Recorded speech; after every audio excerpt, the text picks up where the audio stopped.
विभा उपाध्याय और बुलेटिन की शुरुआत इस वक्त बड़ी खबर के साथ। खबर सुपौल से आ रही है, जहां एक शख्स की आंख में एसिड डाल दिया गया। पथरा दक्षिण पंचायत का रहने वाला पीड़ित बताया जा रहा है, जिस शख्स की आंख में एसिड डाला गया है। बेला टोला में अपनी प्रेमिका से मिलने के लिए ये प्रेमी पहुंचा हुआ था। महिला के पति और ग्रामीणों ने इसे पकड़ा और पहले जमकर इस शख्स की पिटाई की जाती है, जिसके बाद इसके आंखों में तेजाब डाल दिया गया। हालांकि पुलिस ने तेजाब की बात से इनकार किया है। पीड़ित को फिलहाल अस्पताल में इलाज के लिए भर्ती कराया गया है। तस्वीरें आपके टीवी स्क्रीन पर। पहले इस शख्स की पिटाई की गई और फिर इसकी आंखों में तेजाब डाल दिया गया। इस वक्त गंभीर स्थिति में इस पीड़ित को इलाज के लिए अस्पताल में पुलिस ने भर्ती कराया है, लेकिन पुलिस एसिड की बात से इनकार कर रही है।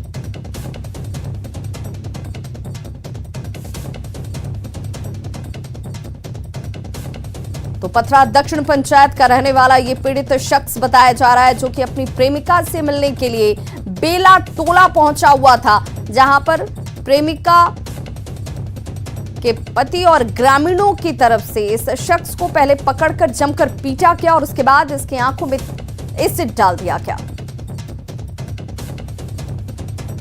बिहार विधान परिषद की 24 सीटों के लिए होने वाले चुनाव को लेकर बिहार एनडीए में घमासान छिड़ गया है।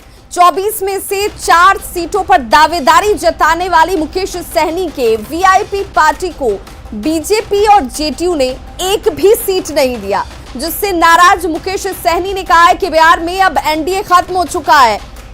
मुकेश सहनी ने कहा है कि वे सभी 24 सीटों पर पार्टी प्रत्याशियों को खड़ा करेंगे और उन्हें अंजाम की कोई परवाह नहीं है। 24 सीटों पर वीआईपी जो है वो अपने कैंडिडेट उतारेगी। मेरे और मांझी के बूते पर यह सरकार टिकी हुई है। एक बड़ा बयान मुकेश सहनी का इस वक्त सामने। उन्होंने कहा है कि बिहार में एनडीए खत्म हो चुका है, अपने बूते इस चुनाव में हम जाएंगे और किसी भी अंजाम की अब उन्हें परवाह नहीं है। मुकेश सहनी ने खुद को हरिश्चंद्र बताया और कहा कि आज मेरे और जीतन राम मांझी के बल पर ही सरकार जो है वो बनी हुई है, टिकी हुई है। मुकेश सहनी ने कहा कि मैं एनडीए नहीं छोड़ रहा, बल्कि हमें भगाया जा रहा है। मुकेश सहनी से बातचीत की हमारे संवाददाता संजय कुमार ने।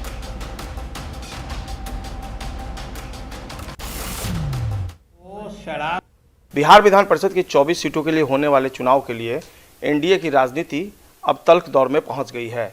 बीजेपी जदयू ने इन सीटों पर ऐलान कर दिया है कि उनकी दावेदारी कितनी सीटों पर रहेगी।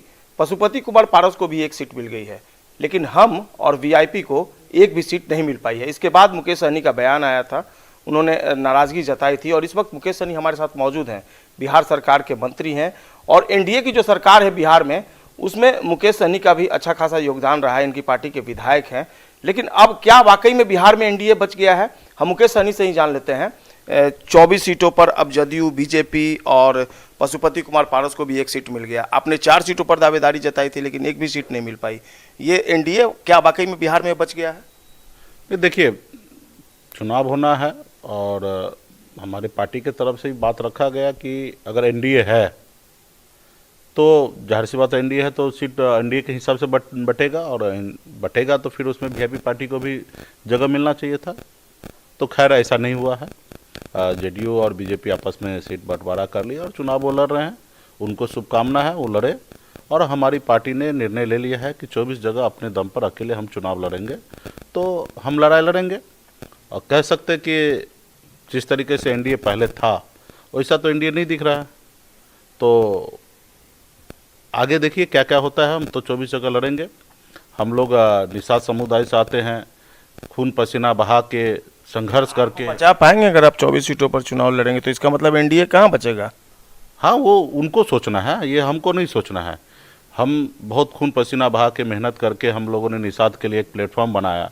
कोई लोग चाहता है कि निषाद का अस्तित्व खत्म कर दे, तो ये तो असंभव है। उनके आप ही से पूछ लेते हैं मुकेश जी। लोगों ने तो ये भी कहा कि मिट्टी में मिला देंगे, तो वो अपना काम करे, मिट्टी में मिलाए, जो करना वो करते रहे। लेकिन हमारी लड़ाई जो है वो हम लड़ाई लड़ते रहेंगे और आने वाले समय में 24 जगह चुनाव लड़ेंगे। सरकार में है, सरकार के साथ हम हैं, मजबूती से हैं, और जब सरकार का एक प्रोटोकॉल भी है, अब जब तक जिनके साथ है तो उनके ईमानदारी के साथ रहिए। अगर 2-5% कहीं गलती भी है तो उसको नज़रअंदाज कीजिए। तो आज हम भी सरकार में कहीं पे अगर लगता है कि 5% गलती भी है तो उसको नज़रअंदाज हमें करना पड़ेगा, क्योंकि बिहार 12 करोड़ 13 करोड़ जनता का भरोसा का सवाल है। तो उसका भरोसा नहीं टूटना चाहिए सरकार से, तो नहीं टूटना चाहिए। तो हमसे जितना हो सकता उतना सरकार का हमेशा सेफ करके उसको सही लेके चले, कहीं गलती हो तो उसको सुधार करने का सोचेंगे। तो ये सब हमारा सोच है। और हमारे जब सरकार का मुखिया है नीतीश कुमार जी है, तो जाहिर सी बात है उनके साथ हमको हमेशा मजबूती से खड़ा रहना है। कल को मुकेश सहनी तेजस्वी यादव के साथ आएंगे? कल का मुझे नहीं पता है, कल का यही पता है कि 24 जगह अकेले दम पे चुनाव लड़ रहे हैं हम।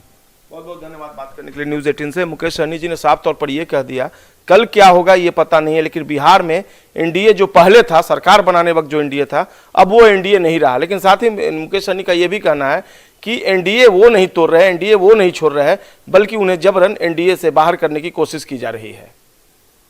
संजय कुमार, न्यूज़ 18 पटना।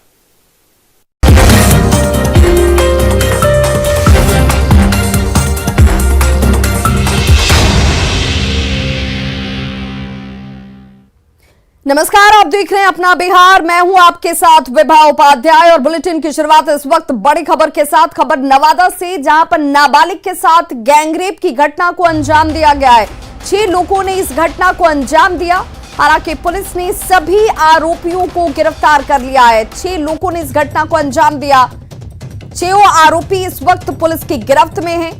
दादा के साथ बाजार खरीदारी करने के लिए ये बच्ची गई हुई थी, जिस दौरान सकरी नदी के किनारे युवकों ने इस बच्ची के साथ गैंगरेप किया। गोविंदपुर थाना क्षेत्र के एक गांव का ये मामला बताया जा रहा है और बताया जा रहा है कि सकरी नदी के किनारे गैंगरेप की इस घटना को इन 6 लोगों ने अंजाम दिया। तो गोविंदपुर थाना क्षेत्र के गांव का यह मामला है। गोविंदपुर के इस गांव में वारदात के बाद सनसनी फैल गई है। नवादा में नाबालिग से गैंगरेप की इस घटना के बाद 6 लोगों को जो इस गैंगरेप में शामिल बताए जा रहे हैं पुलिस ने अपनी गिरफ्त में ले लिया है। सभी आरोपियों की गिरफ्तारी की गई है। बच्ची के साथ दुष्कर्म उस वक्त किया गया जब दादा के साथ ये बाजार खरीदारी करने के लिए पहुंची हुई थी, लेकिन सकरी नदी के पास युवकों ने इस बच्ची के साथ गैंगरेप जैसी घटना को अंजाम दिया।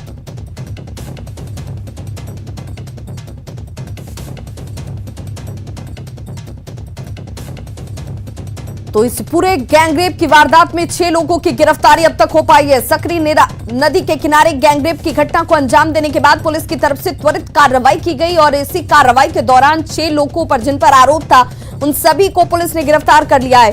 गोविंदपुर के गांव में इस वारदात को अंजाम दिया गया है। नवादा से ये बड़ी खबर, जहां पर एक बच्ची के साथ गैंग रेप में शामिल 6 लोगों को हालांकि पुलिस ने गिरफ्तार कर लिया है। सहयोगी अनिल विशाल हमारे साथ इस वक्त ज्यादा जानकारी के साथ फोन लाइन पर जुड़ गए हैं। अनिल विशाल, क्या ये माना जाए कि इस पूरे गैंग रेप की घटना में ये 6 लोग जो गिरफ्त में, यही 6 लोग शामिल थे? जी बिल्कुल विवाद, देखिए ये स्पष्ट हो चुका है क्योंकि परिजनों ने जो कल जो आवेदन दिया था और बच्ची ने जिन लोगों के नाम और चेहरा जो शिनाख्त करने के लिए बताया गया था उसका आधार पे सभी लोगों की गिरफ्तारी हो चुकी है।